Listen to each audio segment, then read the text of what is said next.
배나TV를 위해서 구독 신청 꼭 해주시고 광고도 끝까지 꼭 봐주십시오. 부탁드립니다.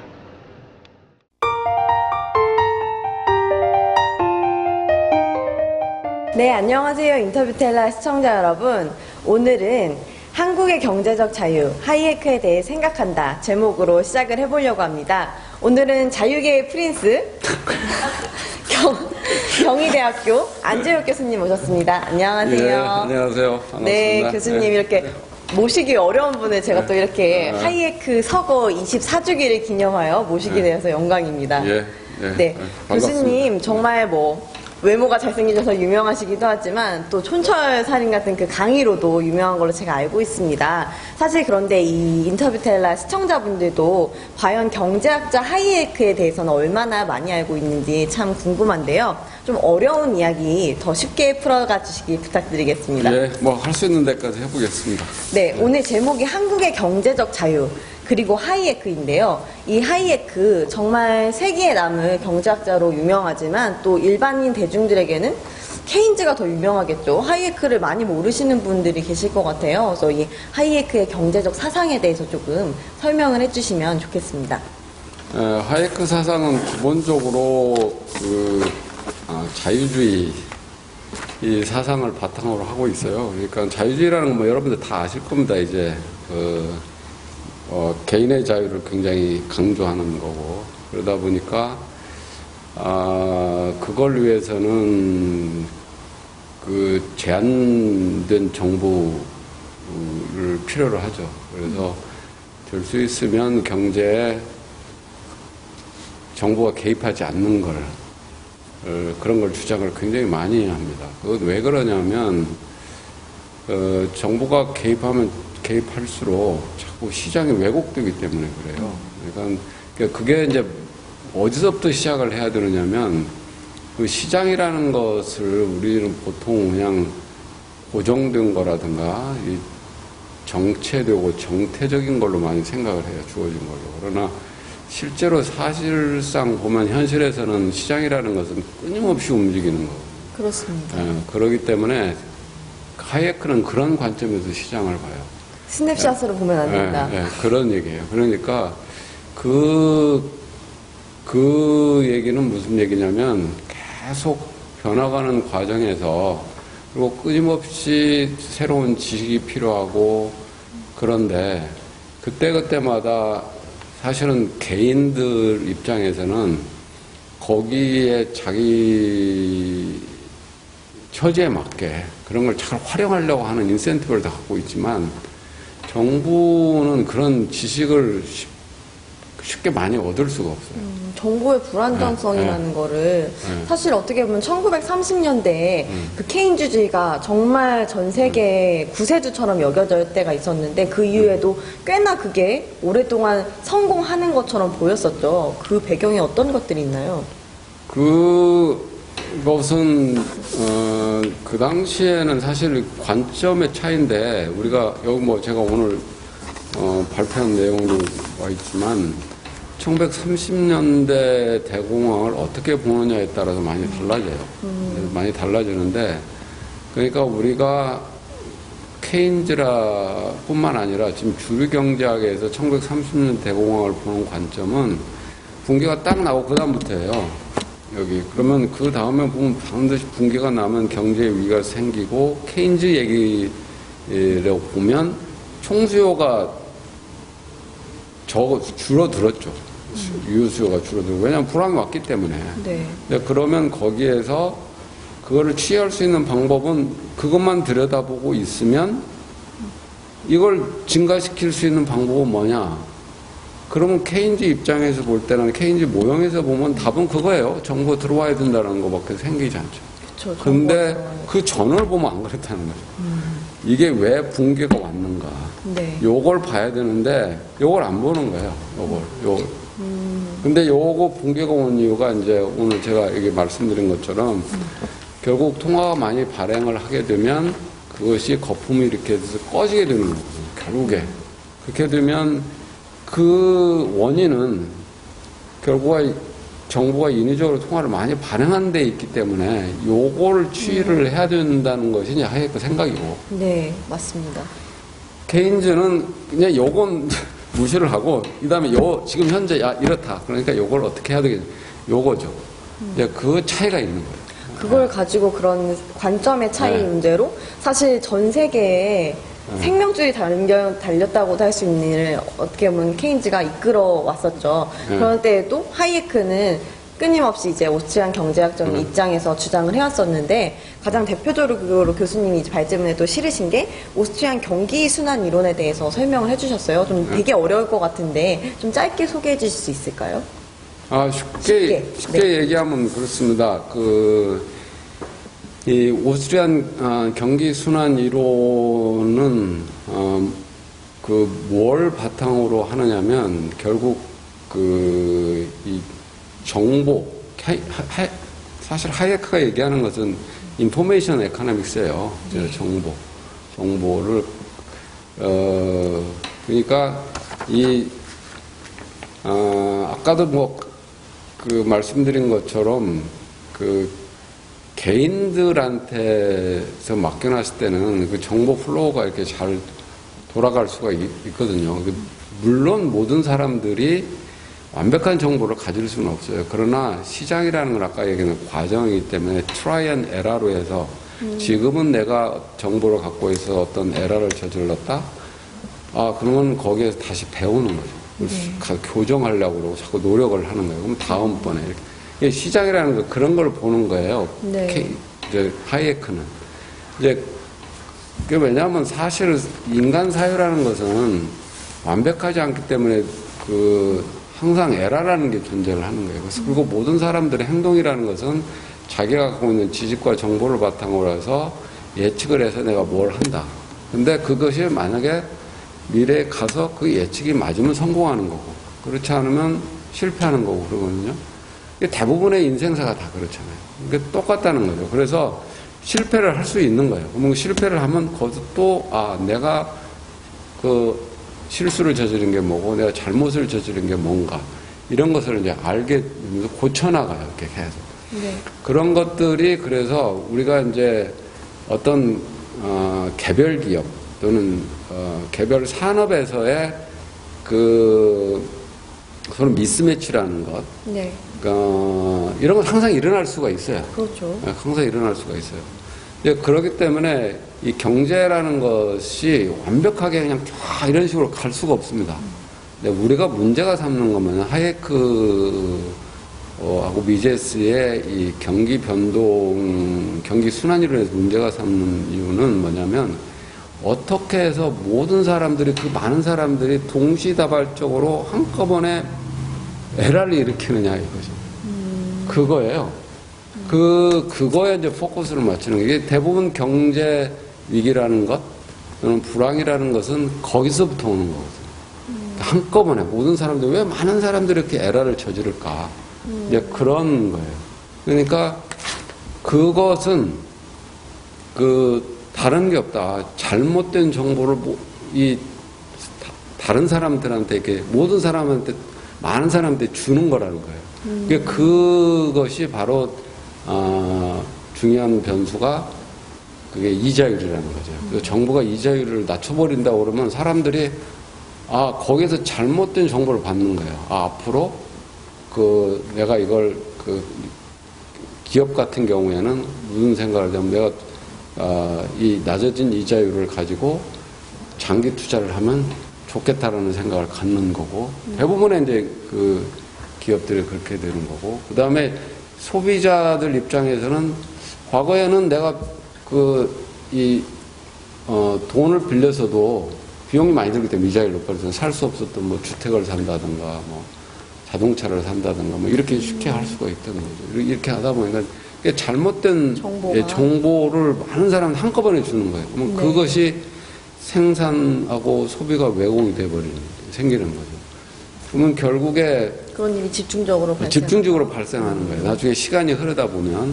그래서 보면 이제 거기에서 이제 또 하나 우리가 생각해야 될 점은 뭐냐면 이 개인한테 맞춰두면 그 이자율에 따라 어떤 사람은 저축하고 투자하고 막 이렇게 해가지고 결국에 그게 이제 여러 사람들이 모이게 되면 결국 저축 투자가 맞춰져 가면서 이렇게 가는 거거든요. 네. 그래서 어느 정도 이렇게 맞춰서 가는 거예요. 그래서 그 이자율을 보고 투자할 사람은 투자하고 저축할 사람은 저축하고 소비할 사람은 소비하고 이렇게 가면서 맞춰지는데 네. 이게 인위적으로 낮춰져 버리면은 아까 그런 일이 벌어지는 거예요. 근데 사람들이 이게 장기 투자를 해서 그 나중에 한참 이제 투자라는 것하고 생산 과정이라는 것이 아까도 제가 발표할 때도 얘기했지만 순간적으로 이루어지는 게 아니라 시간에 걸쳐서 다 이래. 어떤 것은 짧고 어떤 것은 길고 생산 과정이라는 게 다 네. 그렇습니다. 실제로. 그런데 이제 이자율이 낮아질수록 보면 생산 과정이라는 건 길어질 수밖에 없어요. 그러면 그동안에 이제, 생산을 짧은 생산, 이런 것만 하려고 하다가 이제 투자 기간이 좀 긴 이런 걸 하려고 노력을 하는 거죠. 네. 이게 하다가 이제 진행하다 보는데 사람들은 이자율을 낮기 저축을 안 한 거예요. 그러면 거기에서 이 기업이 계획했던 투자 계획이 실행되려면 결국 자원이라는 게 필요한 겁니다. 자원이라는 네. 것이. 근데 나중에 가면 자원이 없는 거예요. 그러니까 할 수 없이 투자 프로젝트를 그냥 포기해버리는 수밖에 없죠. 그러다 보니까 거기에서 갑작스럽게 이제 붕괴가 일어나고 실업이 일어나고 그렇게 되는 겁니다. 이게 쉽게 얘기하면 이래요. 이 그냥 놔두면은 우리 자원이 저축하고 뭐 이렇게 하고 그래서 우리가 예를 들어서 그 빌딩을 짓는데 우리가 벽돌이라든가 뭐 기타 뭐 철강 이런 것들이 한 5층짜리 건물을 질 수 있는 정도가 있으면 사람들은 애초부터 5층짜리 이 건물을 지려고 생각을 해요. 그런데 갑자기 이자율을 낮춰주면 사람들이 그래갖고 돈이 많아지면 네. 이거 10층을 줘도 되겠구나라는 생각이 드는 거예요. 근데 그게 오판. 그렇죠. 10층을 짓기 시작하는 거예요. 그러다가 실제로 우리가 가지고 있는 실질적인 자원은 5층 정도 지을 자원밖에 없는데 그걸 10층을 지려고 하다 보면 5층으로 없는 거예요. 뭔가의 경제적 그렇죠. 문제에 처방을 그렇죠. 내리려고 하는 그런 정부의 인위적인 어떤 하나의 작은 것도 사실은 어떠한 결과를 낳을 수 있을지 많은 사람들에게 잘못된 정보가 갔을 땐 큰 문제가 될 수 그렇죠. 있겠네요. 그렇게 한꺼번에 오류가 발생하기 때문에 거기에 붕괴가 생기고 불황이 일어난다는 그런 겁니다. 그게 가장 기본적으로 이 오스트리안의 경기순환 이론의 핵심적인 내용입니다. 거의 그 케인즈주의적인 그런 발상과 그런 정부 정책에 대한 그런 조치들이 사실 거의 반세기 정도를 지배했다고 할 수 있을 정도로 지배적이었는데요. 그러한 종류의 경제 위기들을 살펴보면 1970년대 그 스태그플레이션 사태, 또 그 이후에 또 뭐 닷컴 버블, 미국의 서브프라임 모기지 사태 등등 정말 많은 문제가 있었어요. 그런데 이러한 문제들이 발생할 때마다 물론 그 원인에 대한 분석들이 다 나오지만 사실 어떻게 보면 모든 문제가 발생한 그 후속 조치, 그냥 그런 발언에 불과하다는 느낌도 들거든요. 그래서 오스트리안의 처방은 불황 어떻게 치유할 수 있는가 그런 메시지를 던질 수 있을까요? 이제 불황이라는 게 이제 결국에 아까도 이게 그 연결해서 얘기를 하면 불황이라는 건 결국 잘못된 투자 때문에 네. 이게 발생하는 거거든요. 그래서 서로 이제 완전히 이게 많은 사람들이 잘못 오판을 해가지고 이 잘못된 투자를 하고 잘못된 프로젝트를 하다가 발생한 거기 때문에 이게 교정이 돼야 돼요. 네, 그렇습니다. 네, 교정이 돼야 돼요. 그래서 이 교정이 될 때까지는 시간이 많이 걸립니다. 그리고 어떻게 보면 또 고통이 따라요. 그런데 네. 그렇지를 않고 이걸 피하려고 그 또 돈을 다른, 계속 네. 풀어 제끼면 그게 연장만 될 뿐이라는 거죠. 왜냐하면 우리가 가지고 있는 자원을 갖고 그냥 스캔이 돈만 많으니까 그게 그 경제가 굴러가는 건 줄 알고 있다가 결국 나중에 시간 가져가면 문제가 요만해야 될 게 이렇게 커지는 거예요, 자꾸. 그게 대표적인 것이, 그게 대표적인 것이 지금 닷컴 버블부터 시작해서 지금까지 오는 과정이에요. 닷컴 버블은 뭔가요? 닷컴 버블이라는 것은 1990년대 말에 미국에서 그 소위 말해서 IT 산업에도 버블이 생겨가지고 이제 일어난 이 닷컴 버블 붕괴 그 얘기인데요. 그러니까는 그것도 1990년대 중반에 미국에서 이 확대 그 재정 정책을 금리를 낮춥니다. 아까도 얘기했지만은 이 94년에 결국 금리가 어느 정도까지 나오면은 3% 이하에 2.96%까지 낮춰져요. 네. 그럼 그러다 보니까 그때 이제 신생 기업들이 대부분 보면 이제 그 조금 닷컴 기업들이거든요. 거기에서 자금을 쉽게 얻으니까 그걸로 투자를 들어간 거예요. 그래서 그때 보면 막 코스닥 시장들이 엄청나게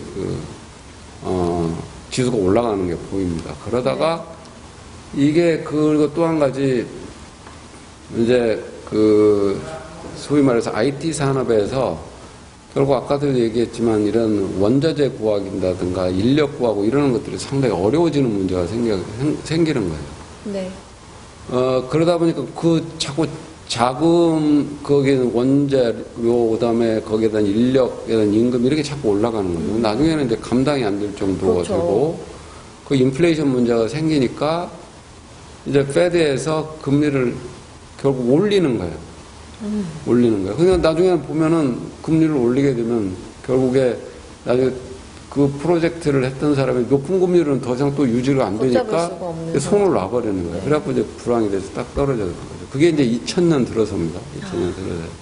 그래서 그러다가 이제 불황이 오기 시작했는데 그때가 뭐가 있냐면 2001년에 9.11 사태가 나잖아요. 네. 그러니까 페드가 이제 오판을 조금 한 게 그 닷컴버블 꺼지면서 불황에다가 9.11 사태가 오면 엄청난 불황이 올 거라고 생각을 해서 금리를 그때 계속 낮춥니다. 11차례를 낮춰갖고 2003년 6월 달에 해서 1%로 낮춰갖고 계속 1년 이상 13개월을 유지를 하는 거예요. 그 얘기는 무슨 얘기냐면 돈을 푼다는 얘기거든요. 그때 또 뭐하고 값져지냐면 그때 미국에서 주택 정책을 그걸 쓴 거예요. 그 뭐냐면 저소득층에 대해서 주택 소유를 하자. 네. 이런 정치적인 케이치 플레이로 해가지고 거기서 이 다운 페이먼트율이라든가 그다음에 금리 이런 걸 낮춰주고 또 그다음에 서프라임 모기지라는 것을 페니마하고 프레드맥이라고 그래서 그 모기지 전문 회사들이 있어요. 그 회사들로 하여금 그 서프라임 모기지를 사주게 하고 이러다 보니까 은행들이 돈은 많죠. 페드에서 풀어난 돈은 많죠. 네. 그다음에 그쪽으로 가면은 대출을 쉽게 해주고 그러니까 그쪽으로 돈이 쏟아져 들어간 거예요. 그래서 주택 가격이 이제 폭등하게 된 거고 그리고 서프라임이라는 건 사실상 그렇잖아요. 신용등급이 낮은 사람이에요. 네. 그런 사람들은 돈 갚을 능력이 없다는 거죠. 그래서 문제가 생기면 거기서 생길 수밖에 없었던 거예요. 그러다가 나중에 똑같은 현상이 벌어지는 거예요. 주택시장의 버블이다. 이런 생각 보고 인플레이션 문제가 생겨 다시 금리를 또 올리는 거죠. 똑같은 패턴입니다. 그러니까 주택 가격이 폭락을 하기 시작해서 거기에서 이제 그 문제가 생기니까 가장 먼저 그 타격을 받은 게 결국 서프라임 모기지 네. 대출 받은 사람들 거기서 보도가 나기 시작하고 그와 관련된 은행 그다음에 투자은행 이제 문제가 생긴 거죠. 그게 이제 연결돼서 나중에 전 세계적으로 확산이 돼 버리는 거예요. 네, 맞습니다. 그게 이제 글로벌 금융위기로 갔다가 거기서 그러면 원인이 바로 그런 과다한 통화 발행 때문에 생긴 거기 때문에 그 문제를 해결해야 되는데 그렇지를 않고 그러게 말입니다. 거기에 또 다시 돈을 풀어서 해결해 오고 과연 그들이 그 원인이 모를까요? 저는 그렇게 생각해요. 위기가 났을 때는 지금 현재 우리나라 전 세계 시스템으로 중앙은행이 실태이기 때문에 신용경색이라든가 이런 문제가 생깁니다. 그건 당연히 생길 수밖에 없어요. 그러니까 그 얘기는 뭐냐면 돈이 마른다. 자금이 부족해진다는 거예요. 그 얘기는 이제 또 다른 말로 하면 신용경색 문제가 생기는 거예요. 그런 문제를 해결할 수 있는 유일한 창구는 사실은 중앙은행이에요. 네. 중앙은행이 그래서 돈을 그 당시에 그런 문제를 해결해서 돈을 푼다는 것까지는 저는 찬성을 해요. 그러니까 금융시장을 안정시킬 때까지는 돈을 풀어서 그래서 어느 정도까지 안정시킬 때까지는 그런 유동성을 공급한다든가 금리를 낮춘다든가 거기까지는 이해를 하는데 네. 금융시장이 안정된다부터는 그 다음부터는 놔뒀어야 되는데 그 이상 같다는 거예요. 그러니까 제가 지금 데이터를 보게 되면 한 1년 후 정도 2008년도 글로벌 금융이 나고 한 2009년 10월 정도까지는 전 세계적으로 이 금융시장이 안정돼 있었어요. 그때부터는 내가 볼 때는 출구 전략을 써서 올라갔어야 되지, 나갔어야 되지 않는가. 그런데 그렇지를 않고 계속 경기가 안 살아난다고 돈 풀어서 여기까지 온 것 같다는 생각이 듭니다. 그런 통화 발행, 과다한 통화 발행이 계속해서 이런 경제적 문제를 심각하게 할 수 있다라고 조언을 해주셨는데요. 오늘 한국의 경제적 자유 그리고 하이에크, 오스트리안 경제학이 갖고 있는 그런 메시지에 대해서 말씀을 해주셨습니다. 그래서 오늘 이렇게 좀 쉽게 오스트리안 경제학이 갖고 있는 그런 것들에 대해서 좀 설명을 시청자분들께 해주셨는데, 마지막으로 정말 한국 경제 저성장이다, 또 어떤 전 세계적으로 경제적 위기가 터졌을 때 또 한국이 버텨낼 수 있을지 참 의문이다, 걱정이 많습니다. 마지막으로 시청자분들께 던지고 싶으신 메시지가 하나 있으신가요? 예, 우리 나라 경제도 마찬가지예요. 우리나라 경제도 지금 우리나라 경제가 저성장이 이루어졌던 것 가장 큰 원인은 결국 하이에크가 역시 이제 오늘 이제 주로 얘기했던 거는 이 경기 변동하고 이런 쪽에 얘기를 하는데, 그거 연결돼 있던 건 뭐냐면 지금 70년대 상황하고 좀 비교해서 얘기해 볼 수가 있어요. 정부 개입이 많아지면 결국 경제 역동성이 떨어지게 돼 있습니다. 그럼 자연히 성장이 안 되고 저성장으로 갈 수밖에 없어요. 근데 우리나라의 그 저성장 지금 국면에 들어섰던 이유는 지금 정부 개입이 엄청나게 커졌다는 거예요. 이 사실은 1997년 규제개혁위원회에서부터 규제개혁위원회가 발표한 규제 건수만 봐도 우리가 알 수가 있어요. 그때보다도 지금 한 50%가 등록된 규제가 한 50%가 올라갔어요. 증가했어요. 그러면 규제라는 건 등록된 규제지만 안 보이는 규제가 한 서너 배가 돼요. 그러면은 이게 우리나라 이 경제가 얼마만큼 억누려져 있는지를 알 수가 있어요. 그러니까 그래서 우리나라 경제를 살아날 수 있는 방법은 결국에 하이에크가 얘기한 대로 결국 민간한테 맡기는 수밖에 없어요. 그래서 결국에 정부 개입을 많이 줄여야 되고, 그래야 기업가 정신이 살아나고 역동성이 살아나서 우리나라 경제가 성장할 거라고 이렇게 생각이 듭니다. 네, 오늘 교수님께서 그래도 확실한 메시지를 던져주신 것 같습니다. 3월 23일이 하이에크 서거 24주기인데요. 오늘날 하이에크 서거일을 이제 저희가 기념해서 이런 토론회를 열어봤는데, 정말 정부 규제가 되도록 줄어들고 정부 규모가 작아지고 민간의 힘을 믿을 수 있어서 저희 경제가 살아났으면 좋겠습니다. 네, 교수님 오늘 좋은 말씀, 쉬운 설명 감사드립니다. 예, 고맙습니다.